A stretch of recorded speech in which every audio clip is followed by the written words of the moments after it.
उनका family size देखें और अभी का फैमिली साइज देखें तो आपको उसमें फ़र्क भी नज़र आएगा। मतलब हमारी नानी दादियों का या हमारी अम्मियों के दौर में 6 से 8 बच्चे होते थे, ठीक है, और तब के हेल्थ इश्यूज़ और अब के हेल्थ इश्यूज़ में बहुत फ़र्क है। इस वक्त पाकिस्तान में माँ बनने के प्रोसेस के दौरान जो ख़वातीन हैं, हर 1 लाख में से 250 के करीब ख़वातीन वफ़ात पा जाती हैं। अब यहाँ मैं ये चीज़ बताते चलूँ कि फैमिली प्लानिंग के वर्ड को लेकर लोगों के जहन में बहुत मिसपरसेप्शंस है। लोगों को लगता है कि जब फैमिली प्लानिंग की बात की जाए तो या तो बच्चे कम पैदा करने की बात हो रही है या बच्चे बंद करने की बात हो रही है, और जो एक अच्छी एज ब्रैकेट कंसिडर की जाती है हेल्थ वाइज वो 18 से 34 ईयर्स तक प्रेगनेंसी आपकी हो सकती है इस एज। इससे पहले और इसके बाद हम उस चीज़ को डिस्करेज करते हैं। सन प्रेफरेंस एक बहुत बड़ी जो है वो हमारी आप कह लें बीमारी है इस मुल्क की, कि उस बेटे के चक्करों में इतनी ज़्यादा बेटियां भी पैदा हो जाती हैं और हमारी आबादी बढ़ जाती है। तो इस वक्त जो पाकिस्तान में आइडियल फैमिली साइज है वो ख़वातीन का जो है वो 3.9 बर्ड्स और मर्दों का 4.3 बर्ड्स, और ये उस शरह से भी ज़्यादा है जो इस वक्त हम कह रहे हैं कि हमारा बर्थ रेट है और वो ज़्यादा है। तो हमारी जो प्रेफरेंस है वो उससे भी कहीं ज़्यादा है। इस टाइम हमारी ख़वातीन 50% ख़वातीन हमारी आयरन की कमी का शिकार हैं, कैल्शियम की डेफिशिएंसी है, विटामिन डी की हमारी ख़वातीन को बहुत ज़्यादा डेफिशिएंसी है, जिसकी वजह से आप देखें आर्थराइटिस की बीमारियाँ हो रही हैं, घुटनों के जितने भी अमराज हैं। तो अब ज़रूरत है इस चीज़ की कि हम उस माँ का ख्याल रखें जिससे उस पूरी फैमिली को संभालना है। अच्छा मरियम, वजूहात क्या है, रीजंस क्या है आबादी में इजाफे के और फिर इतना बड़ा इजाफा? एक्चुअली हमारे बहुत से फैक्टर्स हैं जो इस चीज़ के जिम्मेदार हैं। सबसे अहम तो ये है कि हमारे यहाँ तालीम की बहुत कमी है, लोगों में शऊर नहीं है। लोगों में ये शऊर नहीं है कि उनको अपने वसाइल के मुताबिक जो है वो अपनी फैमिली का तयन करने की ज़रूरत है। अगर आप अपने मुल्क में देखें तो हमारे यहाँ अभी भी ज़्यादा बच्चों की ख्वाहिश पाई जाती है। हाँ, आपको मैं एक स्टेटिस्टिक्स बताऊं कि आइडियल फैमिली साइज हम जो है वो देखते हैं, डेमोग्राफिक सर्विस में कैलकुलेट होते हैं। तो इस वक्त जो पाकिस्तान में आइडियल फैमिली साइज है वो ख़वातीन का जो है वो 3.9 बर्ड्स और मर्दों का 4.3 बर्ड्स, और ये उस शरह से भी ज़्यादा है जो इस वक्त हम कह रहे हैं कि हमारा बर्थ रेट है और वो ज़्यादा है। तो हमारी जो प्रेफरेंस है वो उससे भी कहीं ज़्यादा है, ठीक है। तो हमारी वो जो डिमांड है बेसिकली लोगों के अंदर वो कम करने की ज़रूरत है, जो मेन जो बहुत बड़ा चैलेंज भी है, बहुत बड़ा चैलेंज है। क्योंकि सोशल इश्यूज बहुत ज़्यादा है हमारे ऊपर, ख़ानदान का बहुत दबाव होता है कि आपने जो है वो बच्चों की तादाद ज़्यादा रखी, बेटे के चक्कर में बेटियां, और सन प्रेफरेंस एक बहुत बड़ी जो है वो हमारी आप कह लें बीमारी है इस मुल्क की, कि उस बेटे के चक्करों में इतनी ज़्यादा बेटियां भी पैदा हो जाती हैं और हमारी आबादी बढ़ जाती है। फिर कम उम्री में शादियां कर दी जाती हैं, जिसके बायस जाहिर है शुरू से ही वो बच्चों की पैदाइश का सिलसिला शुरू हो जाता है और बर्थ रेट ज़्यादा है। अभी जो अपने कम उम्र की शादी का, आज से तकरीबन 20 साल पहले तो ये चीज़ मतलब इतनी मायूब नहीं समझी जाती थी। आप इस चीज़ को डील करती हैं डेली बेसिस पे, कोई कमी आई है उस चीज़ में या अभी भी वही एक फ्लो, वही रेशो चल रहा है कि नहीं? कमी तो बहुत आई है ऑब्वियसली। अगर हम अपने पुराने स्टेटिस्टिक्स से मेजर करें तो उसमें है डिक्रीज, लेकिन अब हम उस स्टेज पे आ गए हैं कि हमें ये चीज़ चाहिए ही नहीं। मतलब हमारी आबादी स्टेज तक पहुंच गई है कि हमें बिल्कुल उस चीज़ को अब इतना ज़्यादा डिस्करेज करने की ज़रूरत है। क्योंकि देखें कम उम्री में शादी का क्या नुकसान है? एक तो ऑब्वियसली बर्थ रेट ज़्यादा हो रहा है, लेकिन दूसरा आप उस बच्ची को तालीम से महरूम कर रहे हैं। हाँ, और हेल्थ इश्यूज उसको फ्री में मिल रहे हैं। फिर हेल्थ इश्यूज तो उसको जाहिर है बचपन से, अगर उसकी चाइल्ड बियरिंग स्टार्ट हो गई तो हेल्थ इश्यूज उसके साथ स्टार्ट हो गए। दूसरा, अगर वो तालीम याफ्ता होगी, उसमें शऊर होगा, उसको पता होगा कि उसने कितने बच्चे पैदा करने हैं, उसकी सेहत कितनी इजाज़त देती है, प्लस वो अगर पढ़ी लिखी होगी तो इस मुल्क की तरक्की में भी रोल प्ले कर सकेगी। हमारे मुल्क में आधी से ज़्यादा आबादी ख़वातीन की है और उन ख़वातीन में से सिर्फ 30% जॉब्स करती हैं, बाकी 70% घर पे हैं। और अब तो इतना सब कुछ इतना अच्छे तरीके से कुछ ज़्यादा पॉजिटिव चेंजेस भी आए हैं कि हमारे ऐसे डिपार्टमेंट्स में भी ख़वातीन काम कर रही हैं जो आप सोच भी नहीं सकते। आर्मी में, पुलिस डिपार्टमेंट में, क्योंकि पहले तो कहा जाता जी अगर आपने पढ़ लिया तो या तो आप डॉक्टर बन जाए या टीचर बन जाए, बिल्कुल ऐसे है। लेकिन आप तकरीबन हर फील्ड में आपको ख़वातीन नजर आती, ख़वातीन हर फील्ड में आ रही है, नो डाउट। वही बात है कि चेंज आ रहा है लेकिन वो स्लो है। देखिए आप अभी भी अगर हमारी 30% ख़वातीन सिर्फ जॉब कर रही हैं, यानी 10 में से 7 खवातीन घर पे हैं और 3 लेबर मार्केट में है। तो वो चीज़ तो हमें अभी नहीं चाहिए ना, मतलब वो जाहिर है हम ये चाहते हैं कि वो सारी खवातीन जो है वो इस मुल्क की डेवलपमेंट के लिए शाना बशाना चले। और इवन कि अगर वो लेबर मार्केट में नहीं भी आती तो एजुकेशन और शऊर वैसे भी आपकी ज़िंदगी के लिए और एक अच्छी फैमिली चलाने के लिए बहुत ज़्यादा ज़रूरी है। और ख़वातीन का मर्दों की निस्बत ज़्यादा ज़रूरी है क्योंकि उन्होंने उन बच्चों की परवरिश भी करनी है। सही। इसके अलावा जो है वो मज़हब के लिहाज से भी बहुत गलत फहमियाँ हैं लोगों के अंदर फैमिली प्लानिंग को लेके। उस वजह से भी हम जो है वो बहुत पीछे रह गए हैं। लेकिन अगर हम देखें तो हमारे बहुत से इस्लामी ममालिक हैं। मैं एग्जांपल दूंगी आपको ईरान की, बांग्लादेश की और इंडोनेशिया की, जिन्होंने बहुत अच्छी पॉपुलेशन पॉलिसीज़ जो है वो लॉन्च की हैं और इस टाइम वो बहुत अच्छी स्टेज पर हैं अपनी डेवलपमेंट के भी और पॉपुलेशन की। तो हम क्यों नहीं इनको अडॉप्ट कर रहे? अगर हमारे पास एग्जांपल्स हैं कि एक प्रैक्टिकल हो रहा है, अच्छा उसका नतीजा निकल रहा है, तो हमारी कंट्री क्यों नहीं अडॉप्ट कर रही, हमारे इदारे क्यों नहीं अडॉप्ट कर रहे इसे?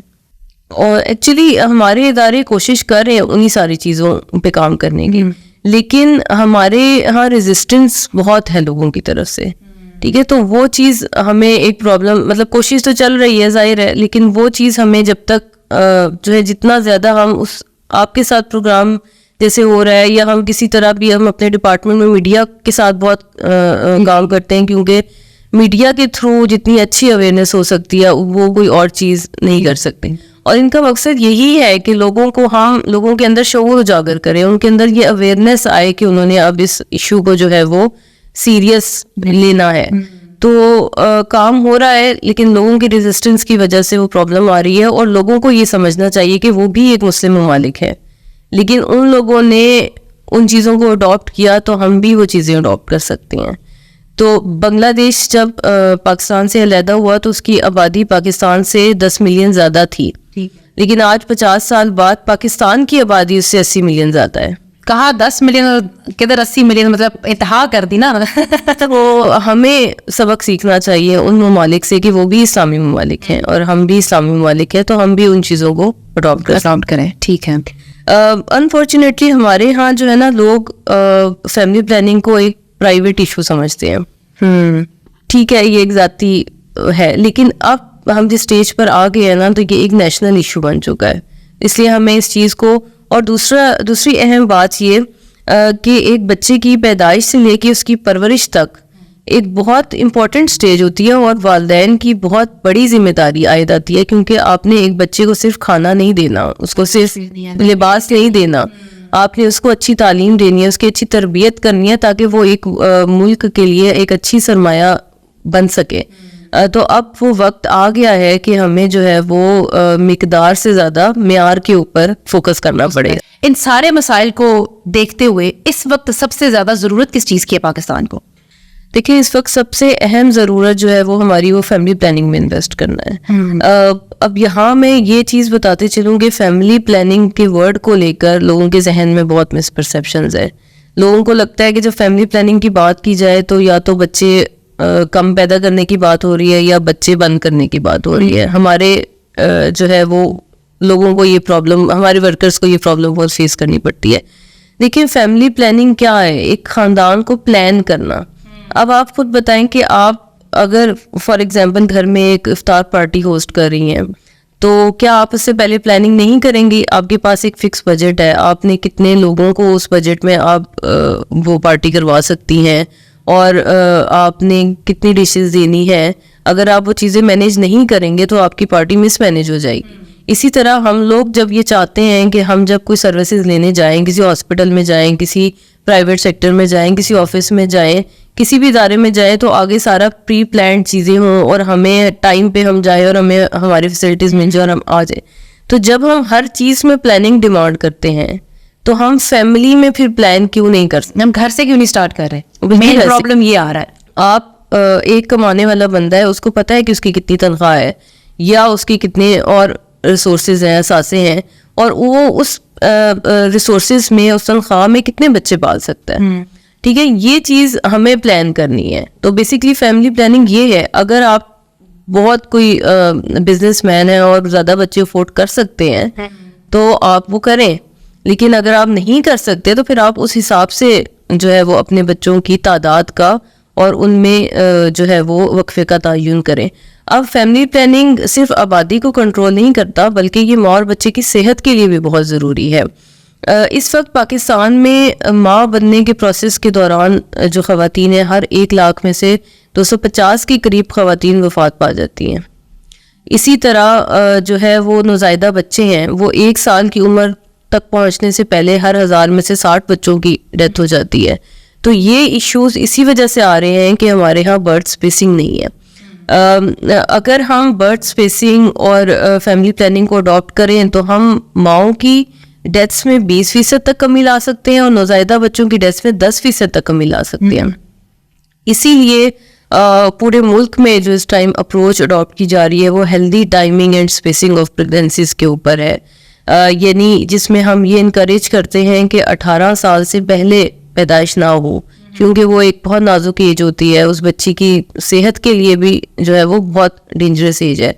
और जो एक अच्छी एज ब्रैकेट कंसिडर की जाती है हेल्थ वाइज वो 18 से 34 इयर्स तक कंसिडर 18 से 34 इयर्स तक आप जी एक हेल्दी प्रेगनेंसी आपकी हो सकती है इस एज। इससे पहले और इसके बाद हम उस चीज़ को डिस्करेज करते हैं। इसके अलावा बच्चों में जो है वो कम से कम 3 साल का वक्फा, और वो तब मुमकिन है जब आप 2 साल के बाद अगले बच्चे का जो है वो इरादा करेंगे। इसमें भी कंफ्यूजन आती है लोगों को, वो जो टाइम पीरियड इनसे कलेक्ट नहीं हो पाता।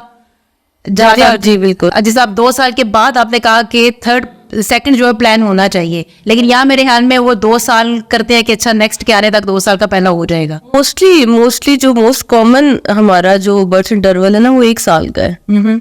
हमारे यहाँ जो रिसर्च में देखा गया है कि ज़्यादातर जो प्रेगनेंसीज है वो 1 साल बाद हो जाती है, जबकि आप ये देखेंगे उस बच्चे को हमारे कुरान पाक में भी है कि माएँ अपने बच्चों को पूरे 2 साल दूध पिलाएं, तो वो टेन्योर भी लोग पूरा नहीं करते। अच्छा, इसमें मैं वो अभी अपने साथ बात की तो इसमें मिथ्स का भी आपको सामना करना पड़ता है।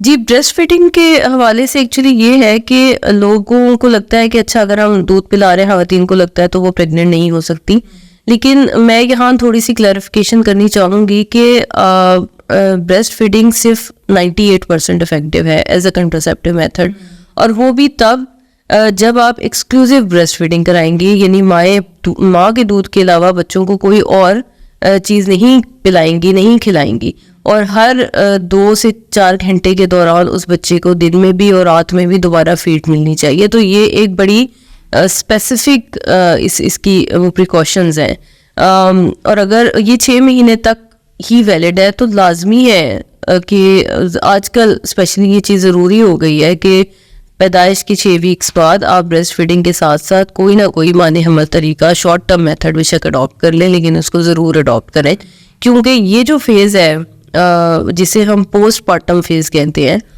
जो कि वैसे 40 डेज़ का होता है, लेकिन अगर ये इसको एक्सटेंड करें तो ये पूरा साल बनता है। पूरे 12 महीने के दौरान ये बहुत क्रूशल एज होती है, टाइम पीरियड होता है जब उस माँ को अपनी एनर्जी रीगेन करनी होती है, ठीक है। और इसमें अगर वो दोबारा जो है वो प्रेग्नेंट हो जाएगी तो वो उसके हेल्थ के लिए बहुत जो है वो प्रॉब्लमेटिक। अच्छा, अभी क्योंकि ये डिपार्टमेंट अभी इंट्रोड्यूस हुआ है कुछ सालों पहले, इससे पहले भी तो खवातीन जो थी हमारी दादियाँ नानियाँ जो हैं या उनसे पहले के लोग, उनको तो इस चीज़ के बारे में कोई आइडिया नहीं था कि अच्छा ये कोई जो हमने मेडिसिन यूज़ करनी है, या वहाँ भी तो एक नॉर्मल सिस्टम चल रहा था, एक नॉर्मल तरीके से सब कुछ एक चीज़ मैनेज हो रही थी। शायद यही वजह है कि अभी जब आपके पास यंगस्टर्स आते हैं, बच्चियाँ आती हैं, तो वो कहती हैं जी मेरी सास ने कहा कि नहीं इस चीज़ की कोई ज़रूरत नहीं है, मेरी माँ ने कहा, क्योंकि वो इस चीज़ के ऊपर खुद माएँ जो है इस चीज़ से गुजर चुकी होती है। जी, तो वो तो 100% अपनी बच्चियों को श्योरिटी देती हैं कि नहीं, अगर आप ब्रेस्ट फीड करवा रही हो तो आपको किसी किस्म की परेशानी का सामना नहीं करना पड़ेगा।